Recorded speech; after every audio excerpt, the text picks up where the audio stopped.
అక్క కార్తిక కోసం బిర్యానీ తెచ్చినాను. ఇవేంది నీళ్ళా? భలే ఉన్నది బాట్లా. అది ముందు బాటలు కాదు, కొరికేలా చూసేస్తున్నావు. అది నీళ్లు పుచ్చుకునే దానికి తెచ్చుకున్నావు. అక్క చూడక్క నేనేమన్నా అన్నాను అబ్బలనే. ఒరే బాట్లా బెట్రా నైనా, పగిలితే మా నాయన ఎట్టంటే అది కొట్టేస్తాను నన్ను. నీకు బిర్యానీ తెచ్చి తప్పు చేసినా నేను తినేసి ఉంటా పోయినా. అవునులేరా మామ, నువ్వు తప్పే చేసినావు. మా ఇంట్లో కొంచెం ఖర్చాలు కూర్చున్నప్పుడు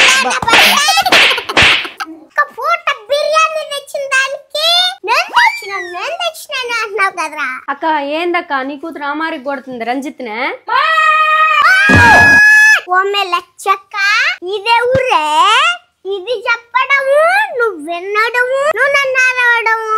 మాయ్ మా అక్క నరుస్తున్నావు, రంజిత్ తిడుతున్నావు, నిన్నెవరు కొట్టేవాళ్ళు లేరనే? మనకు అవసరమా? రే నువ్వు ఆపురా.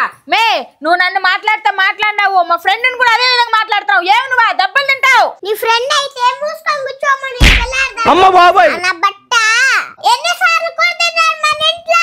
బాలాజీ నా అబ్బలు చూడనా. రే ఆపలు ఉండదా? రే నేను రాండి, నా బిర్యానీ ఆడాన్ని తినేస్తలే ఉంటా.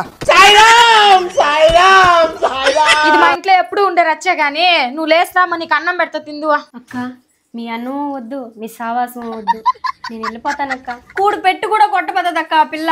ఫస్ట్ తిను, మనం మాట్లాడదాం.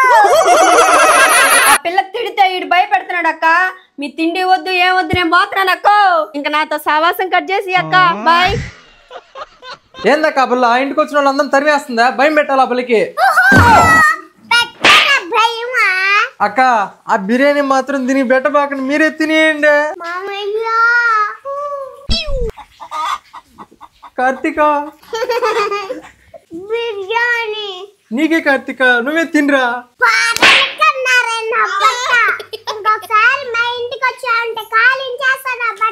అక్క పోమే మీ ఇంటికి అంగ నేను రానా. బిర్యానీ తెచ్చి తప్పు చేశాను నేను ఈ రోజా. ఒరే మధ్య మొక్క పెడతారా.